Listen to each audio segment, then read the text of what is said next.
எல்லாருடையும் ரிசல்ட்டை பார்க்கும்போது சின்னதுரைன்ற பையன் எல்லாருடைய கவனத்தையும் ஈர்த்திருக்கான். அப்படி அந்த கவனத்தை ஈர்ப்பதற்கான அடிப்படை காரணம் என்னன்னா, ஏறக்குறைய இறந்து போவன் நினைக்கிற நிலையில தான் உயிர் தப்பித்து அப்புறம் திருநெல்வேலி மதுரைக்கு மாற்றம் செய்யப்பட்டு படித்தான். கல்விக்கு அவ்வளவு முக்கியத்துவம் கொடுத்த ஒரு மாநிலம் தமிழ்நாடு.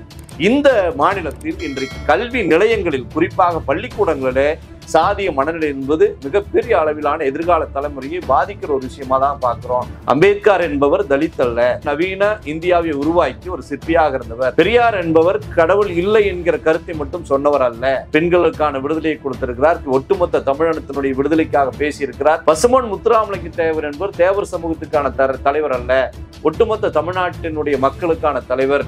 இது போன்ற பொதுவான கருத்துக்களை மாணவர்கள் மத்தியில் பேசினால் மட்டும்தான் இயல்பாகவே இந்த ஆளும் வர்க்கத்துக்கு, அது எந்த ஜாதியாக இருந்தாலும் சரி, ஒரு குணம் இருக்கு. நான் ஒரு மிட்டா முராசுனா நான் என் பையனை அனுப்ப மாட்டேன். எனக்கு வேலை செய்வதற்கு 2 பேர் அடிமை இருக்கும். அந்த அடிமைகளுடைய பசங்களை அனுப்பும். அவனும் என் சாதிக்காரனா தான் இருப்பான். ஆனால் எனக்கு வேலை செய்வதற்கு அவனை பயன்படுத்திக் கொள்வனே தவிர நானோ என் மகனோ நேரடியா போய் களத்துல நின்று பேச மாட்டோம், போராட மாட்டோம். அப்போ இவை யாருக்கான உடல் உழைப்பை வைத்திருக்கிற, அதை மட்டும் நம்பி இருக்கிற பிற்படுத்தப்பட்ட பட்டியல் ஜாதியில் இருக்கக்கூடிய ஏழை எளிய மக்கள் தான் ரொம்ப எளிமையா ஈல்டாவாங்க. இதை பயன்படுத்துகிற போக்கு என்பது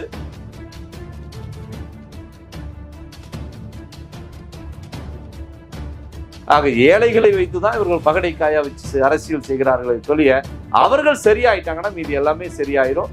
அதற்கு அடிப்படை கல்வியா தான் மாறும்.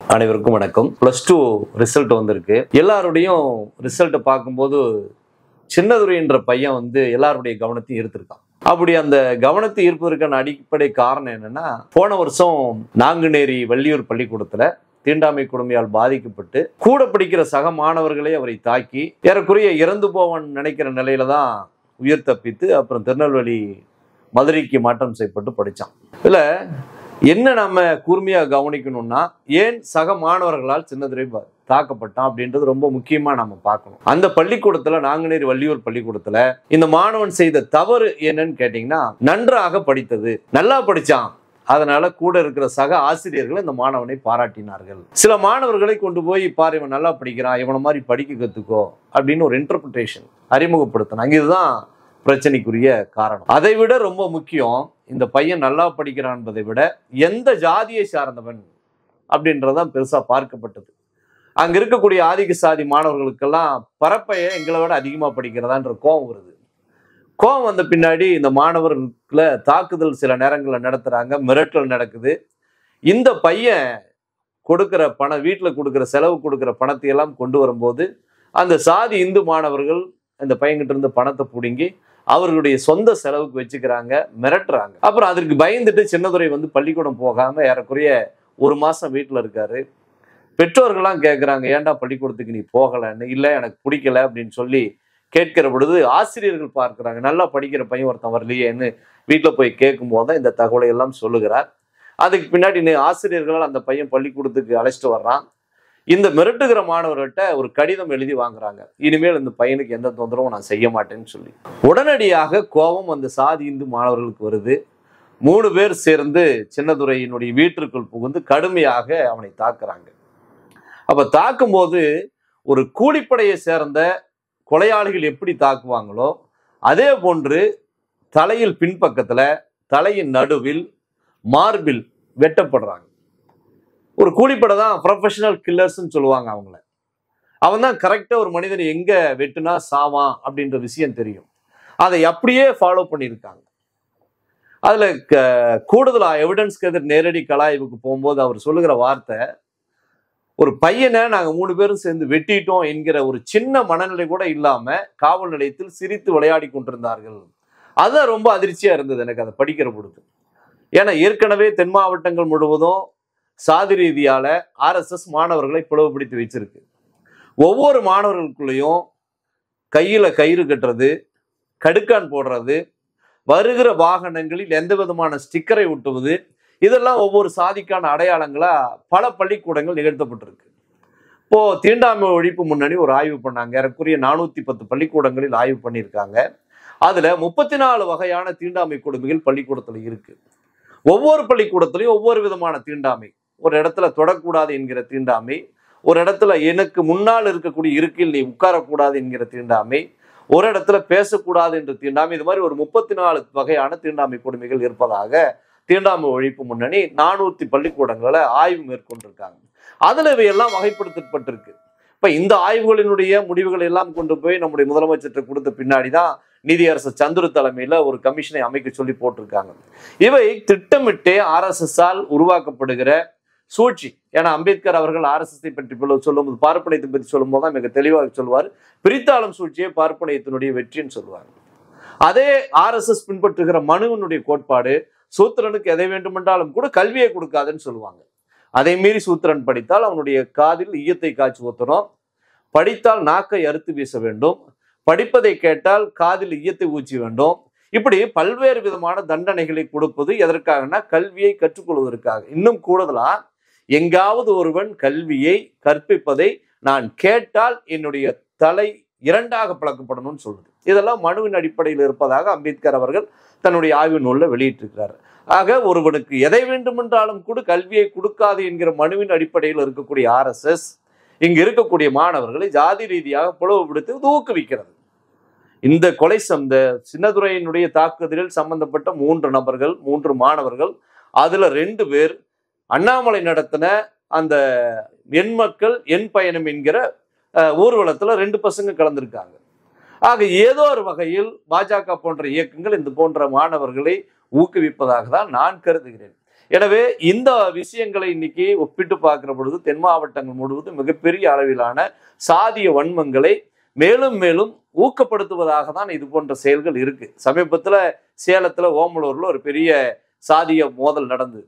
அதுல ரொம்ப கவனிக்கக்கூடிய ஒரு விஷயம், ஒரு பள்ளிக்கூடத்து பையன், ரொம்ப சின்ன பையன், தெருவில் இருக்கிற ஒரு மோட்டார் வாகனத்துல பெட்ரோலை பிடிச்சி பெட்ரோல் குண்டை தயாரிக்கிறத தொலைக்காட்சிகள் எல்லாம் பார்த்திருப்போம். ஆக குழந்தை பருவத்திலேயே சாதிய வன்கொடுமைகளை, சாதிய உணர்வுகளை ஊட்டுகிற அளவிற்கு அந்த பகுதியில் இருக்கிற பொதுமக்கள், சாதிய சங்கங்களுடைய தலைவர்கள், பெற்றோர்கள் எல்லாம் ஒரு விதமான ஊக்குவிப்பு நடவடிக்கையால தான் சின்னதுரை தாக்குதல் போன்ற சம்பவங்கள் நடக்குது. வள்ளியூர்ல இருந்து தாண்டி மதுரை வந்ததனால் இந்த வாய்ப்பு கிடைச்சிருக்கு. இதே வள்ளியூர்ல கடந்த 5 ஆண்டுகளுக்கு முன்பாக பாலிடெக்னிக்கில் ஒரு மகாராசன் என்கிற அருந்ததியர் சமூகத்தை சார்ந்த பையன் படிக்கிறான். பாலிடெக்னிக்கில் அதிகமான மதிப்பெண் எடுத்துட்டான். கூடுதலாக கையில வாட்சி கட்டிட்டான். மகாராசன் படுகொலை செய்யப்பட்டதற்கு காரணம் வேற எதுவுமே இல்லை, கூடுதல் மதிப்பெண், கையில கடிகாரம். இந்த விஷயத்துக்காக கொலை செய்யப்பட்டிருக்காங்க. இவையெல்லாம் ஏதோ ஒரு வகையில் சாதி இந்துக்களுக்கு இவன் படிக்கக்கூடாது, இவன் வரக்கூடாது, அதையும் விட இவனெல்லாம் படிக்கிறானா அந்த மனநிலை தான் கூடுதலாக இருக்கு. இவை தொடர்ச்சியான ஒரு சமூக போக்கை நாம இன்னைக்கு உருவாக்கி வச்சிருக்கு. இந்த சமூக போக்கு உருவாக்கி இருக்கிறதெல்லாம் இருக்கக்கூடிய சமூக அமைப்பினுடைய தலைவர்களுக்கு இருக்கு. அவர்களெல்லாம் எப்படி உருவாகிறார் என்றால், தவறு செய்கிற ஒருவனுக்கு அந்த சமூக அமைப்பு பாதுகாப்பு கொடுக்குது. ஒரு ஊர்ல சாதி இந்துக்கள் எல்லாம் சேர்ந்து பொதுவா நிதி திரட்டி வச்சிருக்கிறான். அப்படி நிதி திரட்டி வைப்பது அந்த நிதி எதுக்காக என்று கேட்டால், இந்த ஊருக்காக அல்லது இந்த ஜாதிக்காக யார் கொலை குற்றத்தில் ஈடுபடுகிறார்களோ அல்லது குற்ற செயலில் ஈடுபடுகிறார்களோ அவர்களுக்கு இந்த பணத்தை கொடுப்பது, அவர்களுக்கான வழக்கு போன்ற விவரங்களை எல்லாம் பார்த்து கொள்வது, இவைதான் அடையாளமா இருக்கு. ஆக அந்த சமூக தலைவர்களுக்கு எதிர்கால தலைமுறையை உருவாக்குவதில் மிகப்பெரிய பங்கு இருப்பதாக தான் பார்க்கிறோம். ஏன்னா இது திராவிட மாடல் அரசு 1920 மாணவர்கள் படிக்க வேண்டும் என்கிற எண்ணத்தோடு மாணவர் விடுதிகளை உருவாக்கி அன்றிலிருந்து இன்றைக்கு வரைக்கும் அந்த கல்விதான் நமக்கு முக்கியமா படுது. பாரதியார் கூட படிக்கணும், அப்புறம் பாட்டு பாடணும், அப்புறம் விளையாடணும் அப்படின்னு தான் சொல்லுவார். ஆனா தமிழனுக்கு அது பயன்பட்டு வராது. காலையில படி, மதியம் படி, மாலையில் படி, இரவில் படின்னு தான் பாரதிதாசன் சொல்லியிருக்காரு. எனவே கல்விக்கு அவ்வளவு முக்கியத்துவம் கொடுத்த ஒரு மாநிலம் தமிழ்நாடு. இந்த மாநிலத்தில் இன்றைக்கு கல்வி நிலையங்களில், குறிப்பாக பள்ளிக்கூடங்களிலே சாதிய மனநிலை என்பது மிகப்பெரிய அளவிலான எதிர்கால தலைமுறையை பாதிக்கிற ஒரு விஷயமா தான் பார்க்கிறோம். இதுல மாணவர்கள் எப்படி ஒரு நிலையில் கட்டாயம் மாணவர்களுடைய மனநிலை திருத்துவதற்கு நாம் வேலை செய்யணுமோ, அதே போன்று ஆசிரியர்களுடைய மனநிலை ரொம்ப முக்கியமானது. நாம எல்லாம் தொலைக்காட்சி ஊடகங்கள்ல கேட்டிருப்போம், இந்த ஜாதிக்காரன் உனக்கு நீ ஏன்டா அவனை விடுற, இந்த ஜாதிக்காரன் பசங்க இப்படி எல்லாம் பேசலாமா, நீ பார்த்துட்டு இருக்கலாமா, ஆசிரியரே ஊக்குவிக்கிற சூழல். நாம அதை எப்படி பார்க்கிறோம்னா, சமூகத்தில் இருக்கக்கூடிய எல்லா அவலங்களும் எல்லா துறைகளும் இருக்கும். அது பள்ளி கல்வித்துறையும், இராணுவத்துறை, போலீஸு, இப்படி எல்லா துறைகளிலும் இந்த சமூகத்தில் இருக்கிற அவலங்கள் எல்லாம் எங்கேயாவது ஒன்று வெளிப்படும். அப்படி வெளிப்படுவது எந்த விதமான எதிர்வினைகளையும் உருவாக்குவதற்கு நாம் அதை தடுக்க வேண்டிய நிலையில் நாம் இருக்கிறோம். அந்த வேலைகளை அரசு கவனத்தோடு செய்யணும். அதற்கு என்ன செய்யலாம்? பாடத்திட்டங்களில் சமூக நீதி கருத்துக்களை புகுத்தணும். அம்பேத்கர் என்பவர் தலித் அல்ல, ஒட்டுமொத்த இந்தியாவினுடைய நவீன இந்தியாவை உருவாக்கி ஒரு சிற்பியாக இருந்தவர். பெரியார் என்பவர் கடவுள் இல்லை என்கிற கருத்தை மட்டும் சொன்னவர் அல்ல, பெண்களுக்கான விடுதலையை கொடுத்திருக்கிறார், கல்வி நிலையங்களை திறப்புவதற்கு ஊக்கி ஒட்டுமொத்த தமிழினத்தினுடைய விடுதலைக்காக பேசியிருக்கிறார். இது போன்ற கருத்துக்களை புகுத்த வேண்டும். பசுமன் முத்துராமலிங்க தேவர் என்பவர் தேவர் சமூகத்துக்கான தலைவர் அல்ல, ஒட்டுமொத்த தமிழ்நாட்டினுடைய மக்களுக்கான தலைவர். இது போன்ற பொதுவான கருத்துக்களை மாணவர்கள் மத்தியில் பேசினால் மட்டும்தான் எதிர்கால சமூகம் என்பது ஒரு மாற்றத்தை உருவாக்குவதற்கு பயன்படும். இதை தவறவிட்டா பள்ளிக்கூடங்களில் சமூக நீதியை பற்றி பேசாமல், இந்த நாட்டிற்காக உண்மையாக உழைத்த தலைவர்களை பற்றி பேசாமல், அம்பேத்கரை ஜாதி ரீதியாக பார்க்கிற ஒரு தலைவராக பார்க்காமல் இருக்கிற பொழுதுதான் ஒரு பொதுவான மனநிலை உருவாகும். அதுதான் ஒரு தோழமை உணர்வை உருவாக்கும். இந்த தோழமை உணர்வு ரொம்ப முக்கியம். ஒரு பள்ளிக்கூடத்தில் ஆய்வு செய்கிற பொழுது என தொடக்கூடாது அப்படின்ற ஒரு தீண்டாமை அந்த வடிவத்தில் இருக்கிறதுனால சரி செய்யறது யாரு? நம்ம தானே செஞ்சாகணும். நம்ம எங்க இருக்கிறோம்?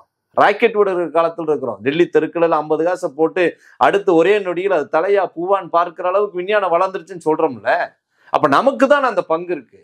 எனவே இவையெல்லாம் மாற்றம் செஞ்சா மட்டும்தான் எதிர்கால தலைமுறை தமிழ்நாட்டில் ஒரு நல்ல தலைமுறையாக இருக்கும். அவை இங்க இருக்கக்கூடிய RSS விரும்பாது, பாஜக விரும்பாது. ஏன்னா பிரித்தாளும் சூழ்ச்சியை பார்ப்பனையின் வெற்றி ஜாதி ரீதியாக பிரிக்கிற வேலையை பாஜக செய்கிறது. தேவேந்திரகுல வேளாளரை பிரிக்கிறது, தேவர் இன மக்களை பிரிக்கிறது, வன்னியர்களை பிரிக்கிறது, அருந்ததியர்களை பிரிக்கிறது. இப்படி ஜாதி ரீதியாக தன்னுடைய கட்சியில் தலைவர்களை அறிமுகப்படுத்துது. ரொம்ப முக்கியம். அதுதான் கட்சியில ஒரு தலைவர் சேர்றாரு, அவருக்கு பதவி கொடுப்பது என்பதெல்லாம் வேறு. ஜாதி ரீதியாக இவர் இந்த சாதியை சார்ந்தவர் என்ற அறிமுகத்தோடு பொறுப்பு கொடுக்கிறதுன்றது வேற. இன்றைக்கு பாஜக அதை செய்யுது. ஆக சாதி ரீதியாக ஒருவரை முன்னிலைப்படுத்தி அவர் தான் இந்த சமூகத்தினுடைய தலைவர். பாத்தீங்களா, இத்தனை வருஷம் திமுக ஆண்டிச்சு கொடுக்கல, அண்ணா திமுக கொடுக்கல, நாங்க பாத்தீங்களா உடனே மத்திய மந்திரி ஆக்கிட்டோம், உங்க ஜாதிக்காரர் தான் முருகன், உடனே பிரைம் மினிஸ்டர்கிட்ட பேச முடியும். இப்படி அருந்ததியர் சமூக மக்களை ஏமாற்றுவது. இதே முருகன் அருந்ததியர் சமூக மக்களுடைய இடஒதுக்கீட்டுக்கு எதுவும் பேசல, பாஜக பேசல. சரி, அதையெல்லாம் விட்டுருங்க. தமிழ்நாட்டுக்கு ஏதாவது செய்திருக்கிறார்கள், அதற்கும் எந்த விதமான முகாந்திரமும் வேலையும் செய்யல. ஆனால் தேர்தல் என்று வருகிற பொழுது, அறிமுகம் என்று வருகிற பொழுது, இவர் இந்த ஜாதியை சார்ந்தவர், இந்த ஜாதிக்கு முக்கியத்துவம் இல்லை, நாங்க கொடுத்திருக்கோம் பாத்தீங்களா என்று ஒவ்வொரு சமூகத்திற்கும் ஒரு தலைவர்களை முன்னிலைப்படுத்துவது, அந்த சாதியினுடைய வாக்குகளை பெற்றுக்கொள்வது. ஆனால் பெற்றுக்கொள்வது எப்படி என்ன? தொகுப்பாக அல்ல, தனித்தனியாக பிரித்து பெற்றுக்கொள்வது. இதுதான் ஆபத்தா போய் முடியும். நான் இந்த சாதனைகள் சொல்லியிருக்கேன் அல்லது என்னுடைய கொள்கை இது, இதையெல்லாம் பார்த்து நீங்க வாங்க என்று பொதுவாக கேட்பது வேறு. இதோ உங்க ஜாதிக்காரன் ஒருத்தர் இருக்கிறான், இன்னொரு ஜாதிக்காரன் ஒருத்தர் இருக்கிறான், இப்படி பல்வேறு சாதிகளை தனித்தனியாக பிரித்து அந்த சாதிகளுடைய முகங்களை காட்டி வாக்குகளை பெறுவது என்பது தவறு. அந்த அடிப்படையில் தான் பாஜக இருக்கு. அவை இன்றைக்கு மாணவர்கள் வரைக்கும் போய் சேர்ந்திருக்கிறது. இதை மாற்றி அமைக்க வேண்டிய பொறுப்பு அரசுக்கு இருக்கு, காவல்துறைக்கு இருக்கு, மாணவர்கள் இருக்கு, பெற்றோர் ஆசிரியர் சங்கங்கள் இருக்கு. தனிப்பட்ட வகையில் ஒவ்வொரு பெற்றோருக்கும் இருப்பதாக தான் நான் பார்க்கிறேன். ஏன்னா சில விஷயங்கள்ல நீ போயிட்டு வா, நம்ம வெட்டுறது நம்ம ஜாதி, குத்துறது நம்ம ஜாதி, மேசியை முறுக்கிறது நம்ம ஜாதி என்று பெற்றோர்களே அனுப்பி வைக்கிற சில காணொலிகள் எல்லாம் நம்ம பார்க்கிறோம். 3 வயசு பையன், நான் யார் தெரியுமா, நான் என்ன ஜாதி தெரியுமா, என எதிர்த்து நீ நிப்பியாடா என்று பேசுகிற காணொலி. அண்ணன் திருமாவர்களை எல்லாம் மிக கேவலமாக 3 வயசு குழந்தை பேசுவதெல்லாம் இன்றைக்கு காணொலி வெளியே வந்திருக்கு. அப்ப இவையெல்லாம் எதில் போய் முடியும்? ஒரு சமூக நல்லிணக்கத்தை உருவாக்காது, சக மனிதன் என்கிற அன்பையும் உருவாக்காது, எதிர்நிலையிலேயே எப்பொழுதும் வைத்து பார்க்கிறது. ஆக அந்த மனநிலையை இன்றைக்கு உருவாக்கி இருக்கிறது. இவை தொடர்ந்தால் எதிர்காலத்தில் தமிழ்நாட்டுடைய இளைஞர்களுக்கு பெரிய ஆபத்து இருக்கும். சாதி கூறுகளாக மாறிப்போய் ஒட்டுமொத்தமாக தமிழ் இளைஞர்கள் அடித்து கொண்டு சாகர நிலை உருவாக்குமே ஒழிய நல்லுறவை, இணக்கத்தை எக்காலத்திலும் ஏற்படுத்தாது. அது பள்ளிக்கூடங்களிலிருந்து கொண்டு வர வேண்டும். இந்த வேலைகளை செய்தால் மட்டும்தான் எதிர்காலத்துல இது போன்ற மாணவர்கள் உருவாகாமல் இருப்பதற்கு பயன்படும். இப்ப அந்த வார்த்தை, அந்த பசங்க சொன்ன வார்த்தை ரொம்ப முக்கியமா நம்ம கவனத்துல எடுத்துக்கணும். 2 விஷயங்கள் அதை கவனத்துல எடுத்துக்கணும். ஒன்று, பரப்பைய நீ எல்லாம் எனக்கு மேலையா என்று ஒரு கேள்வி. அந்த கேள்வி எங்கிருந்து வரும்னா, தான் ஊர்ல தீண்டாமை கொடுமைகள் எப்படி கடைபிடிக்கப்படுகிறது, தான் ஊர்ல பறையர்கள் எப்படி இருக்காங்க, வெட்டப்பட்ட நபர்களுடைய ஜாதி எப்படி இருக்கு, இதுல இருந்து தான் அந்த எண்ணங்கள் வெளிப்படும். சின்ன குழந்தையிலிருந்தே நாம பார்க்க என்னெல்லாம் கிராமங்களில் நடைமுறை இருக்கிறதோ அதெல்லாம் என் வாழ்க்கையில நான் ஏற்றுக்கொள்வேன். அது எங்கேயாவது ஒரு இடத்துல திசை மாறி போகிற பொழுதோ அல்லது மேலே எகிரி வரும்பொழுதோ எனக்கு கோபம் வரும். நீ எல்லாம் எப்படி எங்கிட்ட பேசலாம், நீ எல்லாம் எப்படி இங்க வரலாம். அந்த மேலாண்மை தான் நண்பர்களாக பழகிட்டு இருந்த மாணவர்களை கூட கொலை செய்கிற அளவிற்கு அல்லது கொலை முயற்சி செய்கிற அளவிற்கான ஒரு மாற்றத்தை உருவாக்கியிருக்கு.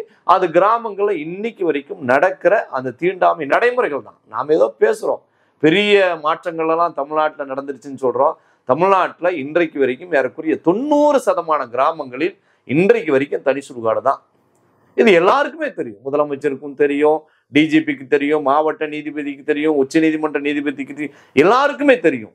இவர்களை பொறுத்த வரைக்கும் என்னன்னா, இருப்பவை அப்படியே இருக்கட்டும், சட்டம் ஒழுங்கு கெடாமல் இருப்பதற்கு என்னவோ அதை பார்த்துக்குவாங்க. ஏதாவது தனி சுடுகாடு இருக்கு அப்படின்னு கேட்டா பிரச்சனை, இருக்கிற வரைக்கும் பிரச்சனை இல்லை. இருக்கு, இதை மாத்துங்கன்னு சொல்லி யாராவது மனு கொடுத்தா மட்டும்தான் பிரச்சனையாக பார்ப்பார்கள். இல்லாத போது தனித்தனியா இருப்பதை இது ஒழிப்பதை பத்தி எந்த கவலையும் இல்லை. ஆக தீண்டாமை சூழலில் வளருகிற ஒரு குழந்தை அப்படிதான் வளரும். அது எங்கேயாவது ஒரு வகையில மீறப்படும் பொழுது அதுக்கு எதிர் நடவடிக்கையில் இருக்கும். இந்த சம்பவத்திலும் அப்படிதான் அது நடந்திருக்கிறதா நான் பார்க்கிறேன். இப்போ திரைப்படம் வந்து சமூகத்துல பெரிய அளவிலான ஒரு மன அளவிலான பாதிப்பு உருவாகும். அதுல திரைப்பட நடிகர் விஜய் வந்து எதிர்காலத்துல கட்சி தொடங்க போறாரு. அவரை நம்பிதான் இந்த எதிர்காலத்தினுடைய தமிழ்நாட்டினுடைய ஒட்டுமொத்த எதிர்காலம் அவர் கையில தான் இருக்குன்னு பலர் என்று கனவோடு இருக்கிறார்கள். ஒரு காலத்துல அது நடந்தா கூட நடக்கலாம், அது வேறு. ஆனால் பொறுப்பு இருக்கு, ஒவ்வொரு சமூக கலைஞனுக்கும் பொறுப்பு இருக்கிறதா நான் உணர்றேன். விஜய் ஒரு படம் எடுத்தார், மாஸ்டர் அப்படின்னு சொல்லிட்டு. அந்த படத்துல இளம் வயது சிறார்கள் குற்றம் செய்து கொண்டால் அவர்கள் மிக எளிமையில் தப்பித்துக் கொள்ளலாம் அப்படின்ற ஒரு விஷயத்தை கருத்து முன்வைக்கிறார். என்னுடைய தனிப்பட்ட அடிப்படையில் வழக்கறிஞர்ன்றதுனால நான் சொல்றேன். எங்கிட்ட ஒரு தம்பி வந்தார், வந்து ஏன்டா அவர் அடிக்க போனேன் அப்படின்னு கேட்டேன். ஆனா போதையில் இருந்தனா எனக்கு ஒன்றும் தெரியல அப்படின்னு சொன்னார். எனவே ஒரு நபரை அடிப்பதற்கு எந்த காரணமும் தேவையில்லை. ரெண்டாவது, டே உன்னை பனிஷ்மெண்ட் பண்ணிட்ட, ஜெயிலில் போட்டா என்னடா செய்வ அப்படின்னு அடுத்த கேள்வி அவன்கிட்ட கேட்குறேன். கேட்குற போது, ஆனா நான் தான் 18 வயசுக்கு கீழே இருக்கனே, என்னை ஜெயிலில் போட முடியாதுல்ல, ரொம்ப எளிமையா சொல்றாரு. ஆக இது எப்படி அவனுக்கு தெரியும்னா, விஜய் மாஸ்டர் படத்துல நான் பார்த்தேனா அப்படின்னு சொல்றான். ஆக ஒரு திரைப்பட கலைஞருக்கு, எழுத்தாளருக்கு, இயக்குனருக்கு இந்த சமூகத்தை மாற்றி அமைக்கிறதுல பெரிய பங்கு இருக்கு. விஜய் எவ்வளவோ நல்ல கருத்துக்களை படங்களை சொல்லியிருக்கலாம், பல படங்களை சொல்லியிருக்கிறான். இப்ப சமீபங்களும் கூட அவருடைய படங்களில் வன்முறை காட்சிகள் அதிகமா இருக்குது, இதையெல்லாம் பரிசீலனை செய்யணும்னால பலர் குரல் கொடுக்குறாங்க. ஆனா ஏதாவது ஒரு நோக்கத்தோடு எடுக்கப்பட்ட ஒரு திரைப்படம் எதிர்விளைவை இன்னைக்கு மாணவர்கள் மத்தியில் ஏற்படுத்தி இருக்கு. 18 வயசுக்கு கீழே நான் கொலை பண்ணா என்ன தண்டிக்க முடியாது என்கிற செய்தியை உருவாக்கி இருக்கு. ஆக எல்லாருக்குமான பங்கு, திரைப்பட கலைஞர்களுக்கு, ஆசிரியர்களுக்கு, இந்த மாதிரி தொடர்ச்சியாக ஒட்டுமொத்த சமூகமும் சேர்ந்து இந்த பிரச்சனையை வந்து சரி பண்ணாதான் இன்னொரு சின்னத்துறை உருவாகாமல் போக முடியும். தவிர்க்கிற பொழுது என்னாகும், மேலும் மேலும் பல சின்னத்துறை உருவாவார்கள். அது ஏதோ குறிப்பிட்ட அளவிலான மோதல் என்பதை தாண்டி பல விஷயங்கள் உருவாகும். ஏன் எல்லா இடங்களிலும் விளிம்பு நிலையில் இருக்கக்கூடிய சமூகத்தை சார்ந்தவர்கள் மட்டுமே பெரிய அளவில் சட்டப்பூர்வமாக பாதிக்கப்படுவாங்க. அந்த விளிம்பு நிலை என்பது பட்டியல் சாதி மட்டும் இல்லை, பிற்படுத்தப்பட்ட சமூகத்தில் இருக்கக்கூடிய சாதாரண ஏழை எளிய சமூகத்தை சார்ந்தவர்கள், அதே மாதிரி பட்டியல் மற்றும் பழங்குடி சமூகத்தை சார்ந்த, அதிலும் வந்து விளிம்பு நிலையில் இருக்கிற, பொருளாதாரத்துல ரொம்ப விளிம்பு நிலையில் இருக்கிறவங்க தான் உங்களுக்கு வந்து பாதிப்புக்கு அதிகமாக உள்ளாவாங்க. இதே மாதிரி ஒரு அளவுகள் நான் வைக்கிறேன். கோயம்புத்தூர்ல ஒரு பாஜகவினுடைய முக்கிய தலைவர் ஒருத்தர் இறந்துட்டார்.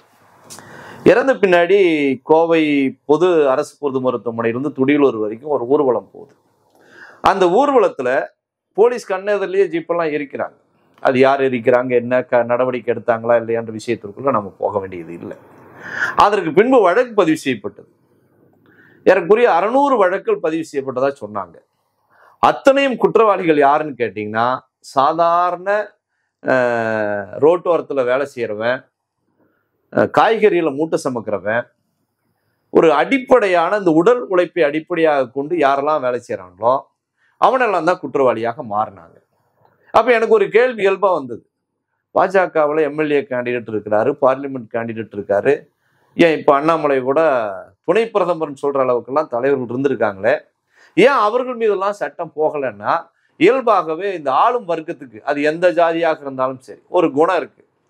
அவர்களுக்கான ஒரு கூலிப்படையை சொந்த சமூகத்திலேயே உருவாக்குவாங்க. நான் ஒரு மிட்டா முராசுனா நான் என் பையனை அனுப்ப மாட்டேன். எனக்கு வேலை செய்வதற்கு 2 பேர் அடிமை இருப்பான், அந்த அடிமைகளுடைய பசங்களை அனுப்புவேன். அவனும் என் சாதிக்காரனா தான் இருப்பான். ஆனால் எனக்கு வேலை செய்வதற்கு அவனை பயன்படுத்திக் கொள்வனே தவிர நானோ என் மகனோ நேரடியா போய் களத்துல நின்று பேச மாட்டோம், போராட மாட்டோம். அப்போ இவை யாருக்கான உடல் உழைப்பை வைத்திருக்கிற, அதை மட்டும் நம்பி இருக்கிற பிற்படுத்தப்பட்ட பட்டியல் ஜாதியில் இருக்கக்கூடிய ஏழை எளிய மக்கள் தான் ரொம்ப எளிமையா ஈல்டாவாங்க. இதை பயன்படுத்துகிற போக்கு என்பது அந்த மிட்டா மிராசு மனதிலிருந்து உருவாகிறது. அரசியல் தளத்தில் பார்க்கிற பொழுது ஆளும் தரப்புல நான் என்னவா ஆக முடியும், நீ எல்லாம் அப்படி ஆக முடியாது, உனக்கு பணம் இல்லை, பொருள் இல்லை, நீ என் ஜாதிக்காரன் தான், பணம் இல்லை, அதனால உன்னை ஒன்றும் பண்ண முடியாதப்பா அப்படின்னு சொல்லுகிற மனநிலையெல்லாம் இருக்கு. இவைதான் எல்லா ஜாதியிலும் இருக்கக்கூடிய உயர்தர பணக்காரர்கள் உருவாக்குகிற ஒரு அடிமைகளை வைத்து செய்யப்படுகிற வேலைகளாக தான் இதை நம்ம பார்க்க முடியும். அதனாலதான் எல்லா ஜாதியிலையும் அப்படிதான் உருவாகுறாங்க. அது பிற்படுத்தப்பட்டவர் எந்த ஜாதி சொன்னாலும் சரி, யார் தெருவில் தீ குளிப்பா, யார் பஸ் உடைப்பா, யார் ரகலை பண்ணுவா, யார் உண்ணாவிரதம் இருப்பா, பார்த்தீங்கன்னா அவனுக்கும் அந்த கட்சியினுடைய நலனுக்கும் சம்பந்தமே இல்லாமல் இருக்கும். இந்த கட்சியின் சார்பாக ஏதாவது லாபம் அடைஞ்சிருக்கானா ஒண்ணுமே இல்லை, எதுவுமே அடைஞ்சிருக்க மாட்டான். சாதாரண ஒரு வார்டு மெம்பர் ஆயிருக்க மாட்டான், ஒரு பொறுப்புல கூட இருக்க மாட்டான். அவன் தான் முதல்ல தீக்குளி, தலைவர் செத்து போயிட்டார் நான் தீ குளிக்கிறேன்மா, தலைவரை திட்டார் நான் தான் ரகலை பண்ணுவேன்மா. ஆக எல்லா கட்சிகளிலும் இருக்கக்கூடிய அடிமட்ட தொண்டர்கள் தான் இந்த பலியாகிற போக்கு இருக்கும்.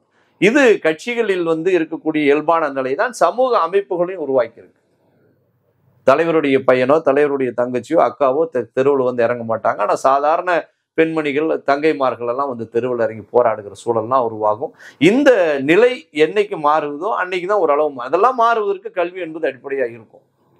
கல்வி என்கிற ஒரு விஷயம் இல்லாதனால உங்கள் உலகத்திலேயே சுயமரியாதைக்காக ஒரு கட்சி எங்க தொடங்கியிருக்குன்னா தமிழ்நாட்டில் தான் தொடங்கியிருக்கு, வேற எங்கேயுமே தொடங்கல. சுயமரியாதை என்கிற ஒரே ஒரு விஷயத்துக்காக. அந்த சுயமரியாதை எங்க வரும்னா கல்வியிலிருந்து தான் தொடரும். அந்த கல்வி சரியா சொல்லியிருந்தா சின்னத்துரை வந்திருக்க மாட்டார். அந்த கல்வியிலே பிரச்சனை, சுயமரியாதையில பிரச்சனை. ஆக ஒரு பெரிய நீட்சியான போக்கு என்பது இன்னைக்கு எல்லாவற்றையும் உடைத்து கொண்டிருக்கக்கூடிய ஒரு சூழலா தான் நாம் இருக்கிறோம். அதுக்கு ஒரு பெரிய பங்கு RSS, BJP போன்ற இயக்கங்களுடைய பங்கா இருக்கு. ஆக இவையெல்லாம் தான் ஒட்டுமொத்தமா சேர்ந்து ஒரு சமூகத்தை சீரழிக்கிற வேலையா இருக்கு. ஏழை எளிய மக்கள் தான் பாதிக்கப்படுவான். நான் சொல்லிக்கலாம், நான் இந்த ஜாதியின் மியூசியம் இருக்கலாம், இந்த ஜாதி நடக்கலாம், அந்த ஜாதிக்காரனுடைய பல்கலைக்கழகங்களையோ கல்லூரிகளையோ எனக்கு இடம் கொடுப்பானா, கொடுக்க மாட்டான். ஒரு பெரிய பணக்கார ஜாதியில் இருக்கிறவன் கட்சிக்காக உழைத்தவனுடைய மகனுக்கு பொண்ணை கட்டி கொடுப்பானா, கொடுக்க மாட்டான். அதெல்லாம் வேற. நீ என் ஜாதிக்காரன் தான், கட்சிக்காக போயிருக்கிற, ஜெயிலுக்கெல்லாம் போயிருக்க, எம்பளையும் நீ கேட்கலாமோன்னு சொல்லிட்டு நல்லா சொல்ல போனா ஜாதிக்குள்ளேயே ஆணவ கொலைகள் நடத்துவாங்க. ஒருவேளை காதல் இப்படி எல்லாம் போயிட்டா கூட. ஆக அந்த இடத்துல முடிவு செய்கிறது பணம், அதிகாரம் தான் முடிவு செய்யுமே ஒழிய ஜாதி முடிவு செய்யாது. ஜாக்கிரதையா இருக்க வேண்டியது யாருன்னா, ஒவ்வொரு ஜாதியிலும் அந்த ஜாதியில் இருக்கக்கூடிய ஏழை எளிய மக்கள் தான், உடல் உழைப்பை நம்பி இருக்கிற மக்கள் தான் ஜாக்கிரதையாக இருக்கணும். அவர்கள் சரியாக மாறிவிட்டால், இந்த பாரதிதாசன் சொன்ன மாதிரி தான், ஓடப்பராகி இருக்கிற மேடையப்பல் ஒரு நொடியில் ஒப்பப்பர் ஆகி விட்டால் ஓடப்பர் உயரப்பர் எல்லா மாதிரி ஒரு நொடியில் ஒப்பப்பர் ஆகி விடுவார்னு சொல்லுவார். அதான் உழைக்கும் மக்களை பத்தி சொல்லுவது. அவன் முடிச்சா மீது எல்லாமே சரியாயிரும். யாரும் தான் ஆண்ட ஜாதியின் பெருமை பேச முடியாது, நான் அடிமை ஜாதின்னு எதிர்கலவரும் நடத்த முடியாது. அது எல்லா ஜாதிகளுக்கான தலைவர்களுக்கும் அது பொருந்தும். ஆக ஏழைகளை வைத்துதான் இவர்கள் பகடை காயா வச்சு அரசியல் செய்கிறார்களே தொழிய, அவர்கள் சரியாயிட்டாங்கன்னா மீது எல்லாமே சரியாயிரும். அதற்கு அடிப்படை கல்வியா தான் மாறும்.